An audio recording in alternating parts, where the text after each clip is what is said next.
Amém, boa noite. Vamos lá, abrindo Efésios 4.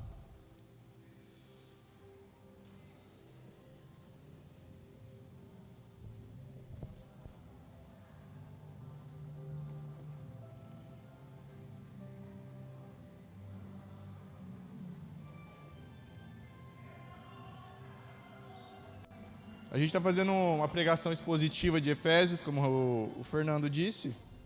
E quando nós falamos sobre o versículo 4, ele é um versículo sobre a igreja.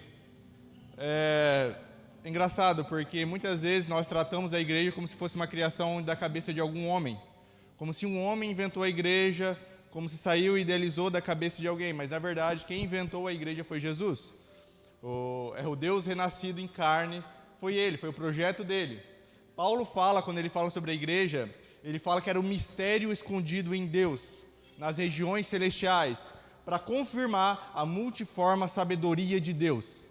A igreja, ela é o grande segredo de Deus. Em outro lugar, em Efésios 3, que também já foi ministrado aqui, fala que a igreja é a plenitude daquele que criou todas as coisas.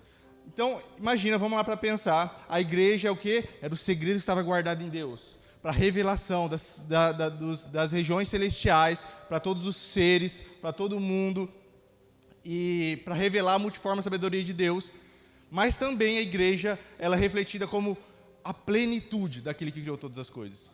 Então, quando nós falamos sobre a igreja de Cristo, vamos pensar, igreja de Cristo, não é a igreja de um homem, não é a igreja de um pastor, não é a igreja de Cristo.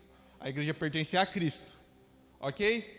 Muitas vezes, quando a gente escutou aquela parábola de Jesus, onde ele fala sobre a porta, que todo aquele que não entra pela porta é ladrão, que todo aquele que sobe pela porta, que todo aquele que é assalariado, e ele começa a falar muitas coisas. A gente ouviu aquele texto falando assim, olha, o ladrão veio para roubar, matar e destruir. E a gente se referiu isso a quem? Satanás. Mas nunca foi sobre Satanás, esse texto. Esse texto ele está falando sobre os falsos profetas, sobre os lobos no meio das ovelhas. Ele não estava falando sobre Satanás. Então, quem é o poder realmente de destruir a igreja? Vocês entenderam? São os falsos profetas. São as falsas pessoas que estão usurpando da igreja. Que elas estão indo atrás das ovelhas, não porque elas amam a Cristo. Não porque elas têm que prestar contas a Cristo, mas porque elas querem usar em relação a poder, ego ou dinheiro. Esse veio para roubar, matar e destruir. Porque hoje nós somos uma nação com cerca de 80% de cristãos. 80% de cristãos. Irmãos, mas hoje também nós somos a nação que metade disso, desses 80% estão desviados. Estão feridos com a igreja. Mas a Bíblia diz que a igreja ela é santa, ela é pura, imaculada. A Bíblia fala que a igreja é a noiva de Cristo. Então essas pessoas não estão feridas com a igreja. Elas estão feridas com o quê? Com os lobos que estavam dentro da igreja. Mas se os lobos feriram elas, quem pode curar elas? Os pastores. Os verdadeiros ministros de Deus. Os verdadeiros homens de Deus. A gente é ferido por pessoas, mas nós também somos curados por pessoas. Então nós somos a igreja de Cristo. Nós. Nunca uma pessoa sozinha é a igreja de Cristo.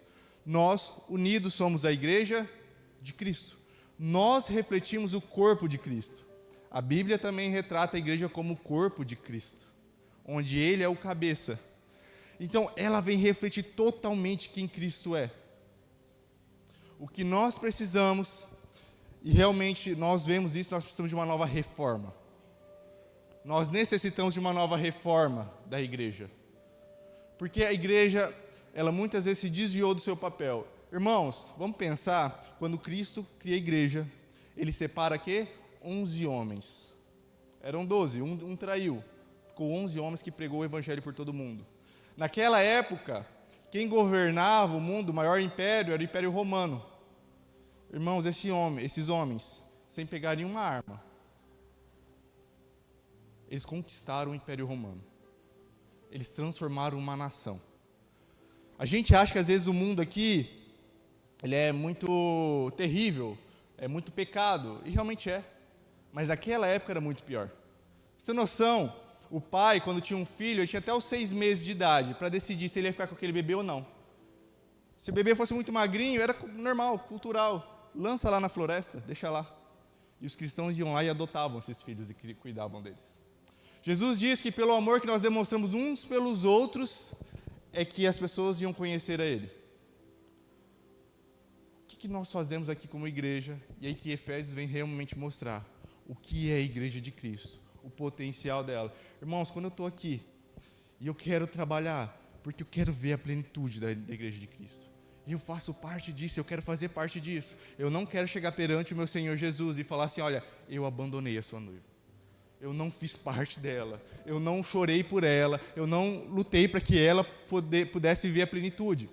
Porque enquanto, irmãos, se a igreja é o corpo de Cristo, e nós somos os membros desse corpo, cada um que está aqui, é uma parte de uma célula desse corpo, que a gente em milhares forma o total do corpo. Se nós não cumprirmos nossa função, vai faltar uma parte no corpo. Então, outra célula vai ficar sobrecarregada para cumprir o papel de uma célula que não cumpriu. Então, entende que você tem uma missão, você tem um propósito. Você pode, às vezes, não ter sido planejado pelos seus pais, mas Deus planejou você. Deus pensou sobre você. Deus tem um plano para você. Lá em Salmo 139, diz que Ele escreveu no seu livro todos os nossos dias. Ele tem um plano para nós. Agora, a decisão, se a gente vai andar nesse plano ou não, cabe a nós. Nós vamos andando aqui, nós vamos entender alguns conceitos. Amém? Vamos começar ali pelo versículo 1.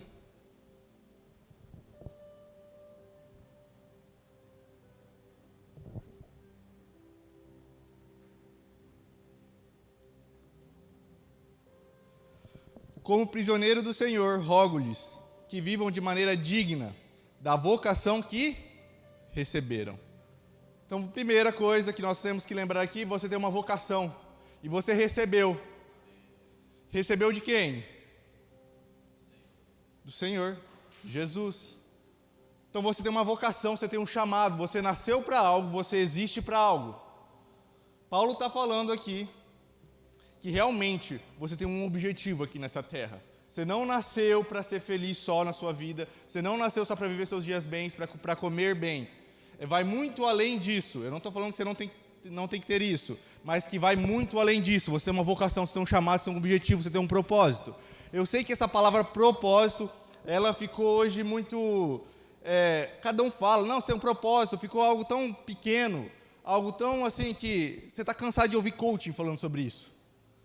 Mas essa palavra tem um peso tão grande, que é uma definição da sua vida, daquilo que você nasceu, daquilo que queima no seu coração, daquilo que Deus colocou em você, que enquanto você não vive isso na sua plenitude, você não consegue ser feliz, você não consegue se sentir preenchido, você procura coisas, você procura pessoas, mas ainda você se sente incompleto, porque você tem uma vocação, e essa vocação você só conhece quando você conhece totalmente o Senhor Jesus. Vamos continuar. A gente vai ler ali agora até o 6. Sejam completamente humildes e dóceis, e sejam pacientes, suportando uns aos outros com amor. Façam todo o esforço para conservar a unidade do Espírito pelo vínculo da paz. Há um só corpo e um só Espírito, assim como a esperança para a qual vocês foram chamados é uma só. Há um só Senhor, uma só fé, um só batismo, um só Deus e Pai de todos, que é sobre todos, por meio de todos e em todos. Até o 6.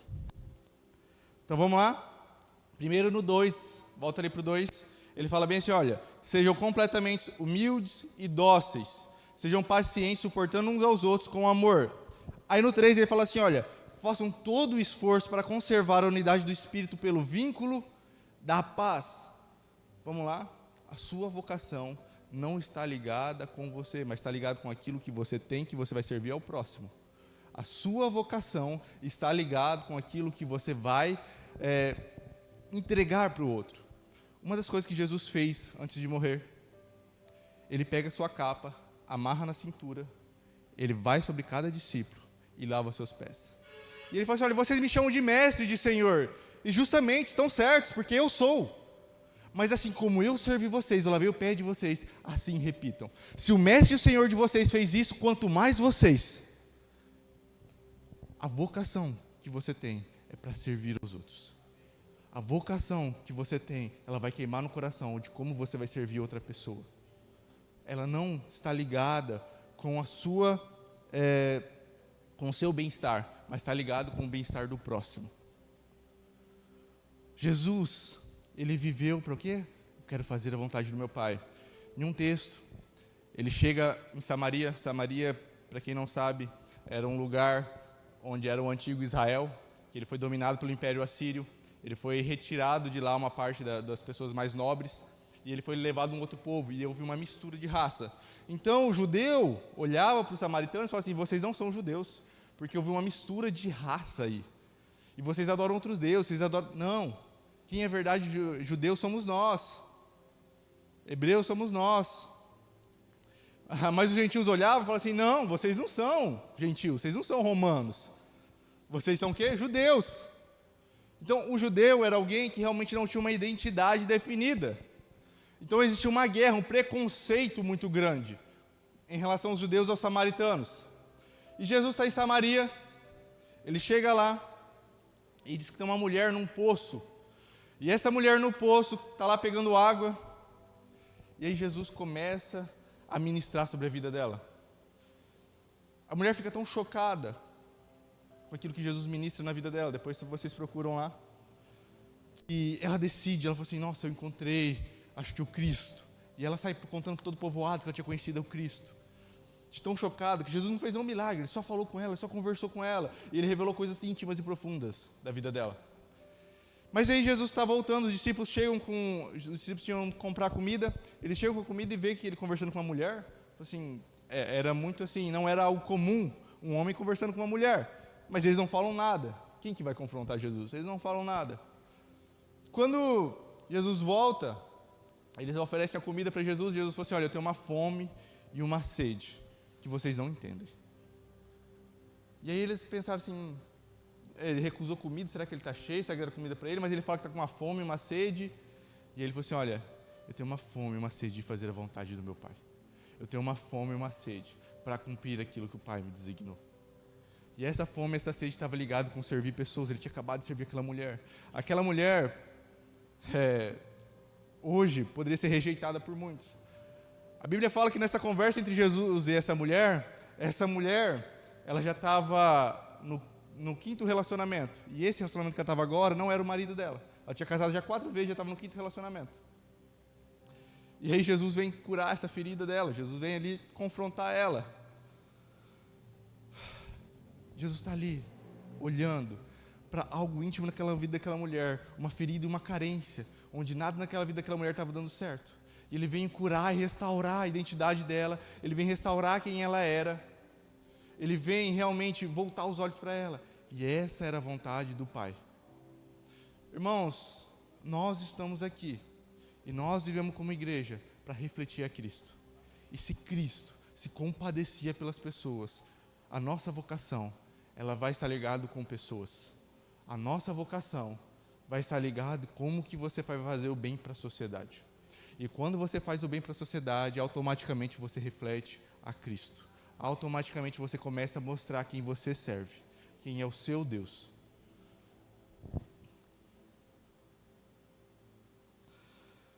Então ele fala para vocês, lá no 3, façam todo o esforço para conservar a unidade do Espírito, pelo vínculo da paz. Irmãos, então nós somos igrejas. E uma das coisas que nós temos que preservar é o quê? A unidade do Espírito. Nós, como hoje não teve o louvor aqui, então nós éramos os que estavam ministrando perante o Senhor, nós estávamos aqui adorando com nossas bocas. Nós não precisávamos agora de um louvor aqui, de alguém cantando aqui, de alguém tocando. Nós estávamos aqui. Então nós não podemos estar limitados a nossa adoração a algo ou alguém. Amém? Então, nós somos o quê? A unidade. Nós se unimos para adorar a Deus, nós se unimos para entregar o nosso louvor a Deus, mas nós temos que o quê? Nos esforçar para manter esse vínculo na paz, essa unidade. Então, para eu me esforçar para manter essa unidade, é eu cuidar com esse irmão que está do meu lado, que eu nunca ouvi, que eu nunca vi ele, que eu nunca ouvi falar sobre ele. Mas eu tenho um cuidado sobre ele, porque eu tenho que manter essa unidade pelo vínculo da paz. Ser igreja é você olhar para o seu irmão e falar assim, você não está mais sozinho, eu estou aqui por você, eu estou aqui para te ajudar. Você não vai mais caminhar sozinho, seus problemas são os meus problemas agora, suas dificuldades são as minhas dificuldades agora. Você não está mais sozinho, você não vive mais sozinho, e eu estou aqui por você. Ser igreja é ter uma família. Ser igreja é viver a plenitude de Cristo. Irmão, quanto menos a igreja for relevante, quanto menos a igreja cumprir seu papel, menos você vai cumprir seu papel. A sua vocação vai estar ligado no tamanho que a igreja vai crescer. A gente tem que ter isso muito claro, irmãos. A gente acha que só eu, por eu mesmo, só buscando a Cristo, sem me preocupar com a igreja, não, eu vou chegar no ápice. Não vai, não vai. Porque uma das coisas que fala sobre essa igreja é você o quê? Fazer todo o esforço para conservar a unidade pelo vínculo da paz. Porque aí lá no 4 ele vai falar, porque só um só corpo, porque só um espírito, assim como uma esperança para a qual vocês foram chamados a um só Senhor, uma só fé e um só batismo. Um só Deus e Pai que é sobre todos. Pega essa aqui no 6. É sobre todos, por meio de todos e em todos. Vamos pegar isso aqui, ó. Sobre, por meio e em todos. No Velho Testamento, quando nós lemos antes da vinda de Cristo, nós só vemos o Espírito de Deus indo sobre as pessoas. Você não vai ver o Espírito de Deus indo em alguém. Ele estava sempre vindo sobre alguém. O Espírito de Deus vinha sobre. Então, a Bíblia fala, o Espírito de Deus desceu sobre o profeta. O Espírito de Deus veio sobre alguém. Então, esse sobre normalmente vinha com dons, com poder, com autoridade, com algo. Ele sempre vinha com vocação. Então, esse Espírito sobre você é o que te traz a vocação, é o que vem os dons sobre você. Aí nós temos o Deus por nós, o Espírito por nós. Irmãos, muitas vezes, não sei se aqui todo mundo nasceu crendo em Cristo, mas você às vezes tinha lá no seu coração, você ouvia a voz do Espírito Santo. É o Deus por você. É o Deus te orientando, te revelando a Deus. Jesus diz que ninguém vem a mim se o Pai não revelar a Ele, se o Pai não trazer a Ele. Ninguém me conhece se o Pai não mostrar a Ele. O que significa isso? Significa que eu preciso ouvir a voz de Deus. Eu preciso ouvir a voz de Deus. E aí eu entendo quem é Jesus. E eu creio que Jesus é o Senhor. Por isso, que o princípio de todas as coisas é a fé. A fé é o princípio de todas as coisas. Por meio da fé. É que Abraão, o quê? Ele conquistou uma nova raça, uma nova nação, uma nova descendência que vinha receber a revelação do povo de Deus, por meio da fé. Por meio da fé é que nós recebemos a graça de Cristo. Por meio da fé é que nós recebemos qualquer coisa de Deus. A Bíblia fala que é necessário que aqueles que se aproximem de Deus se aproximem com fé, crendo que Ele é galardoador daqueles que o buscam. A fé é o princípio para você receber qualquer coisa. Mas a fé, ela vem por ouvir esse Espírito por nós. Aí nós temos, e aí só acontece agora, o Deus em nós. Só acontece o Deus em nós a partir da morte de Cristo. Quando nós pensamos sobre Deus por nós, e depois o Deus em nós, nós devemos entender que esse Deus em nós é que nos traz o quê? O caráter de Deus, a mente de Cristo dentro de nós, a vontade de Deus dentro de nós, o anseio de Deus. É esse Deus em nós que nos faz viver em santidade, que nos faz abrir mão das coisas desse mundo, dos prazeres imediatos, para viver aquilo que Deus nos chamou, para amar a Cristo mais do que tudo, para amar a Deus mais do que sobre todas as coisas. Esse Deus em nós é que nos aperfeiçoa. Amém? Então nós tem três: Deus sobre, Deus por e Deus em nós.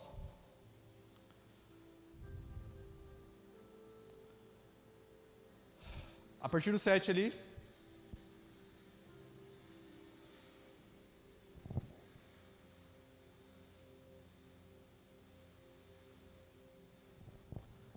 e a cada um de nós foi concedida a graça, conforme a medida repartida por Cristo. Por isso é que foi dito, quando ele subiu em triunfo às alturas, levou cativo muitos prisioneiros e deu dons aos homens. Então ali no 7 ele fala que a cada um de nós foi concedida a graça conforme a medida repartida por Cristo. Então, Cristo, ele repartiu a graça dele. Nós muitas vezes pensamos que a graça ela só funciona para a salvação, mas a graça vai muito além da salvação. A graça, ela é a autoridade de Cristo, ela é o lugar onde Cristo nos levou, porque a Bíblia diz que o Senhor Jesus, Ele se colocou em nosso lugar. Então, nós éramos pecadores, quem merecia a cruz éramos nós. E Ele era o quê? Era Deus, Ele era Rei. Mas a Bíblia diz que Ele se sacrificou por nós, se colocou no nosso lugar, e nos levou às regiões celestiais, para que nós pudéssemos entrar no Santo dos Santos, com ousadia, por meio da fé. Então vamos lá, o Santo dos Santos era conhecido do antigo tabernáculo, onde os judeus adoravam. O Santo dos Santos, ele significa o lugar onde o sumo sacerdote só podia entrar uma vez por Deus, porque representava a presença de Deus. A Bíblia diz que ninguém nunca viu a Deus. E uma vez que Deus apresentou para Moisés, ele falou assim, olha, Moisés queria ver o rosto de Deus, ele falou assim, se você ver meu rosto, você vai morrer. Porque Deus está muito acima de tudo aquilo que nós podemos imaginar. Ele é um ser que Ele... Amém? Valeu. Ele é um ser que Ele é perfeito. Então, quando é impossível que um homem pecador, ele possa olhar para Deus e sobreviver. De tão puro que é Deus. Eu não consigo, não sei explicar, não entendo na parte de ciência porque isso acontece. Mas a verdade é, porque nós sabemos que na medida da revelação que nós temos sobre Deus, muito mais é cobrado sobre nós. Então imagina se você olhar para Deus, você ter uma revelação completa. Muitas vezes a gente olha, a gente pensa que Deus ele é um ser como nós somos. Mas Deus vai muito além daquilo que nós podemos imaginar. Deus, ele é muito, muito, muito acima daquilo que nós podemos imaginar. Então a Bíblia fala que tem serafins que olham para ele dia e noite. E já faz muito tempo que eles estão ali. E, irmãos, eles não se cansam. Eles não sentem fome. Quando eles estão olhando para Deus, o que eles estão enxergando? Do que eles estão se alimentando? A Bíblia diz que todas as coisas existem em Deus. Por meio de todas as coisas, subsistem em Cristo. Então, a gente é sustentado por Deus. Ou a gente saiu de Deus, ou a gente vive em Deus. É algo tão complexo quando a gente vem pensar em Deus. Ele é algo tão profundo. Porque muitas vezes a gente fica tentando imaginar, quem criou o universo? Foi Deus. Quem criou Deus? Independente do que você creia, uma coisa é, algo sempre existiu. Algo sempre teve que existir. Existe uma constância nesse universo. Existe uma constância em tudo. Nós cremos que essa constância é Deus. Nós cremos que isso que permanece é Deus. Então, a Bíblia fala que todas as coisas subsistem nele. A Bíblia fala que nele nós nos movemos, existimos. Mas, nós temos que entender que então nós somos levados a esse lugar santo dos santos, onde a gente pode estar perto de Deus. Onde a gente pode ter a mente de Deus em nós. Isso é um lugar tão profundo, irmãos. Isso é algo tão profundo que a gente às vezes não tem dimensão do quão profundo é isso. E a gente vive a vida ignorando essa revelação e essa profundidade que nós podemos viver em Deus, que a gente pode experimentar em Deus. Às vezes a gente olha para as coisas e a gente está tão preocupado, tão ansioso com as coisas desse mundo, que a gente se esquece de olhar para Deus. A Bíblia diz que quando Pedro vê Jesus andando sobre as águas, e ele fala assim, eu posso ir até aí? E Jesus falou, venha. E ele sai do barco, ele começa a andar, mas num momento, ele para e ele começa a olhar para o vento, ele começa a olhar para as ondas. Diz que aquela vez estava um vendaval muito forte, e ele começa a afundar. Irmãos, enquanto ele estava olhando para Cristo, ele foi andando sobre as águas. Mas no momento que ele para, e aí ele começa a olhar para as circunstâncias, ele afunda. E aí Jesus vem e dá a mão para ele e fala, homem de pequena fé. E aí quando ele volta para Cristo, a gente tem uma suposição que se ele voltou, provavelmente ele deve ter voltado andando. Não sabemos como que ele voltou ou não, mas ele volta os olhos para Cristo. Então, muitas vezes nós estamos presos nos nossos problemas, nas nossas circunstâncias, mas a questão é para onde nossos olhos estão voltados. Para onde os nossos olhos estão voltados. Quando nós voltamos para Deus, assim, eu sou completo. Porque Cristo me redimiu de todo pecado. Eu estou assentado com Cristo nas regiões celestiais. Ele me tirou do lamaçal do pecado e me levou para junto do Pai. Então não há nada mais do que me falta. Eu já alcancei todas as coisas por meio de Cristo, por meio da fé. Amém?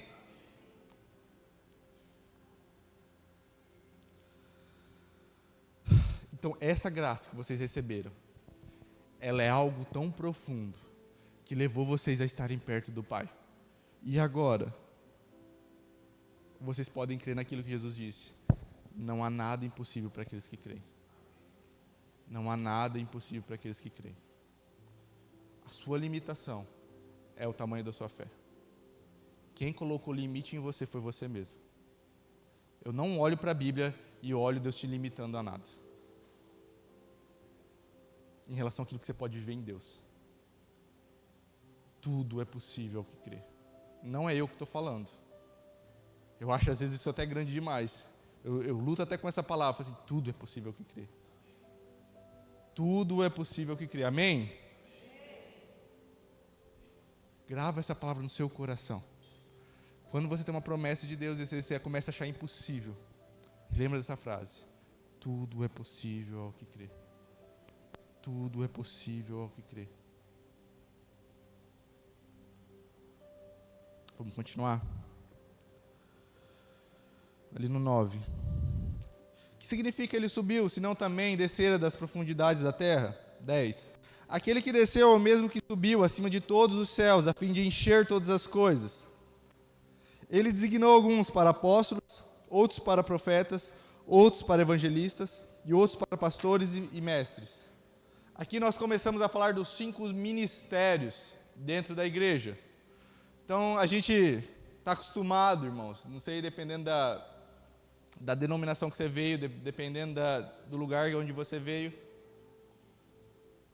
Algumas vezes, em algumas igrejas, é colocado o presbítero, ele vai evoluindo, ele chega, acho que é evangelista, ou não sei se é invertido, aí ele chega pastor, aí o profeta já acabou, o apóstolo não existe mais, e aí você vai indo. Mas aí, vamos continuar o texto aqui? Ele fala assim, que Jesus subiu e desceu, a Bíblia fala que ele deu dons aos homens, e aí ele fala que ele designou os 5 ministérios, e aí vai lá no 12. Com que fim que ele fez isso? Separou 5 ministérios dentro da igreja? Com o fim de preparar os santos para a obra do ministério, para que o corpo de Cristo seja edificado. Então vamos lá?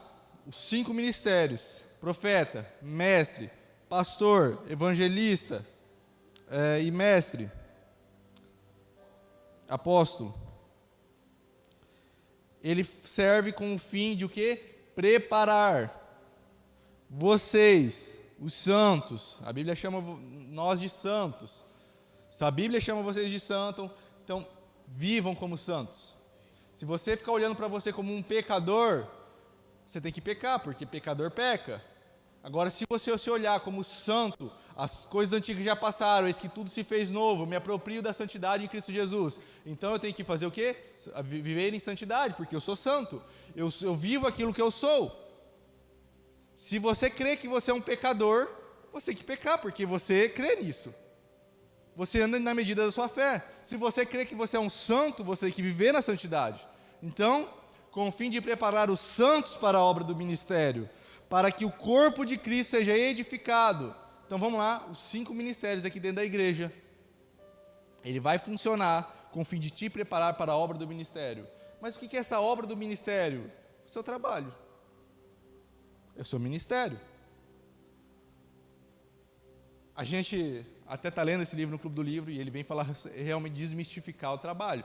Porque por muito tempo a gente colocou como se existe o lado eclesiástico, onde o pastor faz, aquele ali ele é quase um segundo Deus ali, o que ele está fazendo para Deus é a maior obra que tem. E aí nós temos outros ministérios, eu só trabalho, eu sou um homem comum, então eu sou um homem leigo. Então o pastor lá, ele é o clero, ele é mais alto, ele escuta Deus, mas não é isso, não é essa função. O ministério é o seu trabalho. O seu trabalho ele é tão santo quanto aquilo que o pastor está fazendo. Só que cada um está exercendo conforme a sua vocação e seu chamado. Amém? Então, quando você vai trabalhar, a Bíblia fala que você tem que prestar conta a Deus daquilo que você trabalha. Assim como o pastor também faz. E em nenhum lugar você acha na Bíblia onde Deus coloca o pastor como algo mais especial e o resto dos santos no seu ministério como algo menor. Não existe isso. Então, o seu trabalho, você tem uma responsabilidade, você tem que prestar conta para Deus quando você chegar nos céus. De como você foi fiel naquilo que Deus te deu. No seu ministério, no seu trabalho, como você serviu as pessoas por meio do seu trabalho. Se você é empreendedor, não acha que você é dono, você não presta conta para ninguém. Você presta conta para Deus, porque a empresa é de Deus. Você entregou tudo para Deus, você entregou sua vida. Então, você tem que prestar conta para alguém. Você tem que fazer aquilo com fidelidade, você vai administrar bem aquilo ali, você vai cuidar bem dos seus funcionários, você vai tratar bem as pessoas, porque você tem que prestar conta para alguém. Porque aquilo não te pertence. A partir do momento que você creu em Cristo, tudo que você tem passou a pertencer a Deus. Porque é muito fácil, eu falo assim, não Deus, isso aqui é meu, mas quando eu precisar eu te chamo para abençoar isso daqui, não? Ou você entrega tudo e decide viver com tudo para Cristo. O meu trabalho é seu, a minha vida é sua, e a partir de agora tudo que eu faço é debaixo da sua vontade, debaixo do seu querer, debaixo da vocação que o Senhor me deu. Mas, observe isso, que você precisa da igreja e desses 5 ministérios para você exercer sua função bem no seu trabalho. Porque é impossível você sozinho ter a revelação completa de Deus. É impossível você por si próprio ter uma revelação completa de Deus. Nós necessitamos um dos outros para ter a revelação de quem Deus é. Então, para você entender o seu ministério e como exercer o seu ministério de maneira plena, você tem que estar se relacionando com o corpo de Cristo. Então, vocês entendem que sem o corpo de Cristo, vocês nunca vão chegar a exercer toda a vocação que Deus deu para vocês? Isso é bom porque a gente depende um dos outros. Isso faz a gente o quê? Manter o vínculo pela unidade do Espírito. Porque se a gente depender só de nós, aí você fala assim, não, irmão, não quero saber de você não. Não, eu só dependo de mim, vou fazer só o que eu tenho que fazer e não me preocupo com mais ninguém. Mas quando eu dependo do irmão, para compreender aquilo que eu tenho que fazer também, a minha obrigação, então eu vou realmente ter um cuidado com o corpo de Cristo, em servir o corpo de Cristo, em estar com zelo no corpo de Cristo. Amém? Até quando que isso tem que acontecer? Até quando esses 5 ministérios vão estar sendo exercidos dentro da igreja? Ali no 13. Até que todos alcancemos a unidade da fé e do conhecimento do Filho de Deus e cheguemos à maturidade, atingindo a medida da plenitude de Cristo. Quem acredita que a igreja já atingiu isso? Que nós já atingimos isso? Levanta a mão. Ninguém. Então, os 5 ministérios ainda estão ativos. Se ninguém crê que a gente já chegou no lugar onde a gente alcançou a unidade da fé, do conhecimento do Filho de Deus e chegamos à maturidade, atingindo a medida da plenitude de Cristo, então os 5 ministérios têm que estar sendo exercidos ainda na igreja.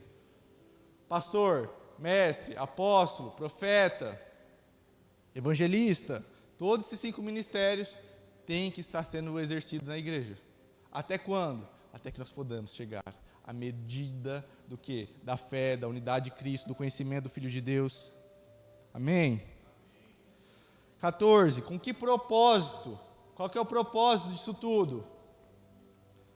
O propósito é que não sejamos mais como crianças, levados de um lado para o outro pelas ondas, nem jogados para cá e para lá por todo o vento de doutrina, e pela astúcia e esperteza de homens que induzem ao erro. Os 5 ministérios protegem a igreja de quem? Do lobo, dos assaltantes. Então, se só tiver o pastor, vai proteger a igreja? Não. Se só tiver o profeta, vai proteger a igreja? Vocês entenderam? Os 5 ministérios precisam estar atuando na igreja para proteger o corpo de Cristo. Mas, pastor, e se as pessoas ainda não se reconheceram no ministério? Vamos pedir ajuda para os outros, para outras denominações? A gente é só um corpo. Então, irmão, eu preciso de um profeta. Me ajuda, né, nisso. Pede ajuda. Não, eu preciso de um mestre. Minha igreja precisa de alguém que traz o ensino. Me auxilia nisso. Auxilia as pessoas que têm o potencial para ser mestre aqui da minha igreja. É necessário. E às vezes nós, como igreja, nós fechamos o olho para a necessidade desses 5 ministérios estar atuando na igreja, estarem ativos para a proteção do corpo. Por isso que a igreja, a gente vê, a igreja não, mas as denominações, a maioria, se perdem. Porque às vezes só um homem toma o poder, e impedem que os outros ministérios se exerçam. Às vezes só um homem está ali, achando que sabe de tudo, que ele é o poderoso, e aí as ovelhas estão sendo atingidas por Satanás. Porque nenhum homem sozinho, ele pode coordenar uma igreja. Ele necessita que os 5 ministérios sejam sendo exercidos dentro da igreja. Isso é dom ministerial. Agora eu quero fazer uma diferença para vocês entre dom ministerial e cargo, e posição eclesiástica. Porque muitas vezes a gente acha assim, se eu sou um evangelista, eu tenho que ter o quê? Uma posição eclesiástica dentro da igreja. Não. Eu posso ser um mestre, eu posso ser um pastor, e não realmente ser o quê? Estar no presbitério da igreja. E não realmente, eu sou um evangelista, mas não estou no cargo de pastoreado da igreja. Não sou aqui. Mas eu exerço o evangelismo, eu estou atuando no corpo. Sem precisar estar aqui na frente, ou sem precisar estar em evidência. Sem precisar carregar o título de pastor. Porque hoje a gente tem esse título de pastor, mas na verdade o pastor ele é um dom ministerial. A Bíblia chama aquele que serve no ministério como episcopado, ou o presbitério. Então, os presbíteros antigamente eram conhecidos como os maiores cargos dentro da igreja, aqueles que iam dar direção, propósito, é através deles que eles iam realmente falar as coisas da igreja. Mas não necessariamente quer dizer que eu sou presbítero, que eu estou exercendo 5 ministérios. Amém? Então, existe o mestre é aquele que ensina. O profeta é aquele que confronta o erro. O pastor é aquele que cuida da ovelha, que vai tratar a ferida dela, aquele que vai visitar os irmãos na casa, aquele que vai chorar pelos irmãos, aquele que vai resgatar a ovelha perdida. O evangelista, aquele que vai ir para o mundo, que vai pregar o evangelho, que vai trazer as pessoas para dentro da igreja. Faltou alguém que eu não falei? O apóstolo. O apóstolo ele vai tocar um pouquinho nos 5 ministérios. Ele é o único que toca um pouquinho em cada. Mas ele vem para um lugar, e ele começa normalmente, um lugar onde ninguém alcançou ainda, um lugar onde ninguém chegou, e ele começa uma obra, e normalmente ele não fica ali muito tempo, ele levanta os presbíteros e ele parte para outra jornada. Mas ele sempre toca um pouquinho no 5, para ele preparar a igreja, para aquele início. Normalmente quem vem começando é o apóstolo. Amém?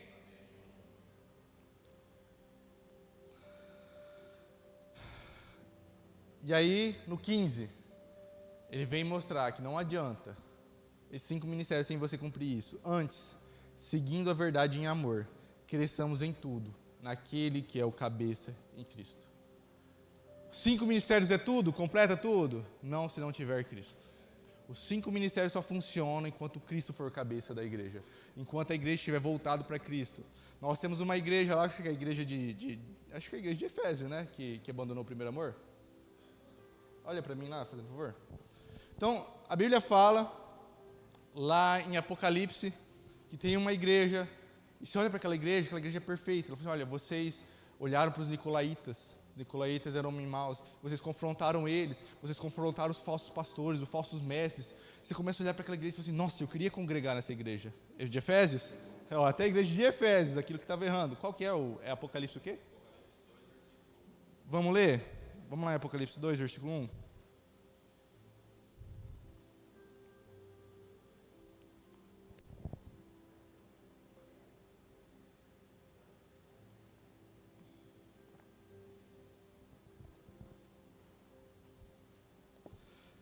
Ao anjo da igreja em Éfeso, escreva, essas são as palavras daquele que tem as 7 estrelas em sua mão direita, e anda entre os 7 candelabros de ouro. Conheço as suas obras, o seu trabalho árduo, a sua perseverança. Sei que você não pode tolerar maus, que pôs à prova os que se dizem ser apóstolos, mas não são, e descobriu aqueles que eram impostores. Você tem perseverado, suportado sofrimentos por causa do meu nome, e não tem desfalecido. Olha que igreja perfeita. Você olha e fala assim, meu Deus, eu quero congregar nessa igreja. Nessa igreja os falsos apóstolos não entram. Nessa igreja os homens maus não entram. Vamos continuar? A partir ali do 4. Contra você, porém, tenho isto: você abandonou o seu primeiro amor. Vocês são um exemplo, mas vocês abandonaram o primeiro amor. E olha o que Deus fala: porque vocês abandonaram o seu amor. Lembre-se de onde você caiu, arrependa-se e pratique as obras que praticava no princípio. Se não se arrepender, virarei e tirarei o seu candelabro do seu lugar. Se você voltar lá em Apocalipse, o candelabro significava as igrejas. Assim, se vocês não voltarem ao primeiro amor, eu vou arrancar vocês do lugar. Porque se vocês não têm o primeiro amor em Cristo, nada serve. Irmãos, a vocação Deus te dá, o chamado Deus te dá, os dons Deus te dão. Agora, amar a Deus é uma responsabilidade sua. Amar a Deus é uma missão sua. Sem o amor de Deus, nada desse resto vale a pena. Amar a Deus de todo o seu coração, de toda a sua alma, com todo o seu entendimento e com todas as suas forças. Esse é o primeiro mandamento. E todas as coisas saem primeiro disso. Porque a partir do momento que existem os 5 ministérios, esses 5 ministérios não estão amando a Cristo, eles vão começar a usar o ministério para ego próprio. E a queda deles é rápida. E Deus falou assim, olha, se vocês abandonaram o primeiro amor de vocês, nada do que vocês estão fazendo vai ser bom. É muito fácil ter uma característica exterior de santidade. Mas eu posso estar mostrando uma santidade para ganhar e manipular vocês. E não porque eu tenho que prestar conta para um Deus. E não porque eu amo tanto a Deus. E Ele é tudo para mim que eu quero servir vocês. Então não adianta os 5 ministérios estarem atuando se a igreja abandonou o primeiro amor.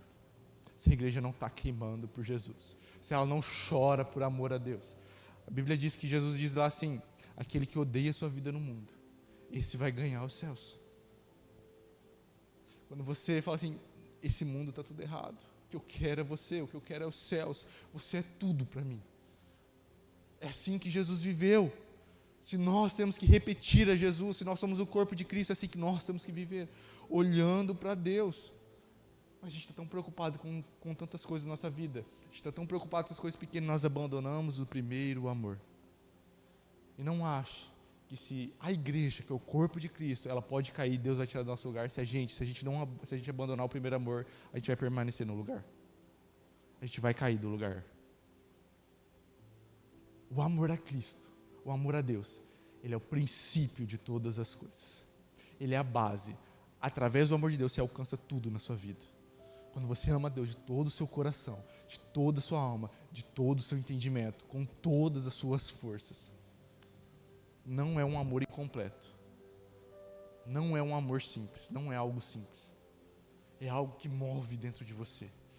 Você acorda pensando naquilo e você dorme pensando naquilo. Quando você ama a Deus, você vai servir seus filhos melhor. Você vai servir sua esposa melhor. Você vai trabalhar melhor. Tudo aquilo que você vai construir a partir disso vai ser com excelência. Porque você ama a Deus, você é movido pelo amor. Então, voltando lá, em Efésios.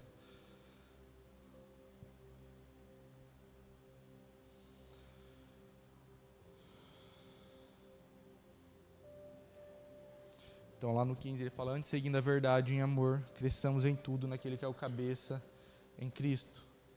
Dele, todo o corpo ajustado e unido pelo auxílio de todas as juntas, cresce e edifica-se a si mesmo em amor, na medida em que cada parte realiza a sua função. Então, a igreja no todo, ela só vai crescer quando todos realizarem a sua função. Quando cada um cumprir seu ministério. Então, não acha que você olha para o pastor e espera que o pastor tenha que exercer a função dele se você não exerce a sua. Não acha que a igreja vai crescer só por causa do pastor. A igreja precisa de você. A igreja necessita de você. Nós juntos somos a igreja. Se nós saímos do corpo, nós morremos. Se nós saímos do corpo, nós já falhamos. Nós já erramos. É impossível a gente crescer, tanto na nossa vida pessoal, se a gente não cumprir a nossa missão no corpo de Cristo. Eu não sei se vai dar tempo de terminar, cara.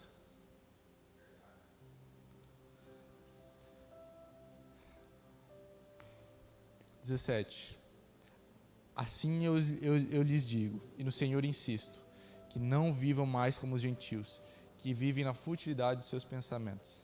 Cara, isso aqui dá outra mensagem. Pode terminar semana que vem? Pode? Irmãos, o que a gente pode encerrar com isso? É voltar para o início. Quando aquela igreja ela abandonou o primeiro amor, o que ele fala? Arrependa-se. Lembra-se primeiro de onde você caiu. Lembra-se. Arrependa-se. E volte à prática das primeiras obras.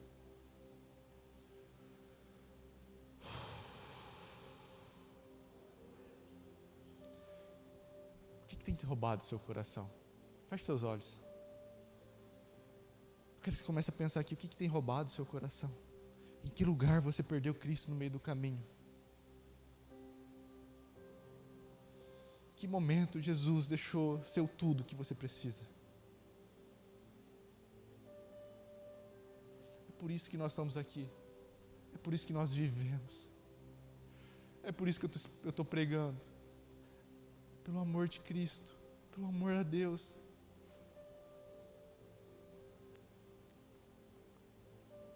Nós devemos voltar a um lugar que nós nunca deveríamos ter saído.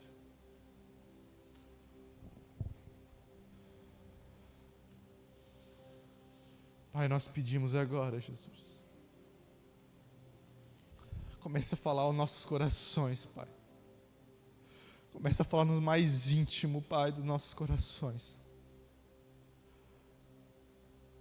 Nos leva para o lugar de onde a gente nunca deveria ter saído, Pai. Para o início de todas as coisas, onde você é importante, Pai. Onde tudo que construímos a partir de você, Pai. Onde nada mais importa, Pai. Você é o tudo, Pai. O alfa, o ômega, o início, o fim.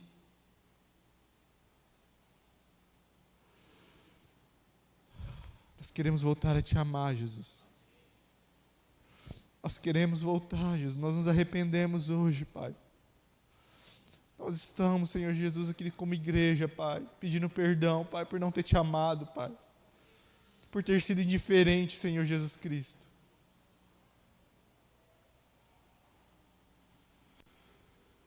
Nos leve de volta, Pai, para o lugar de onde a gente não deveria ter saído, Jesus. Nos leve de volta, Pai. Nós precisamos de você. Nós desejamos você, Pai.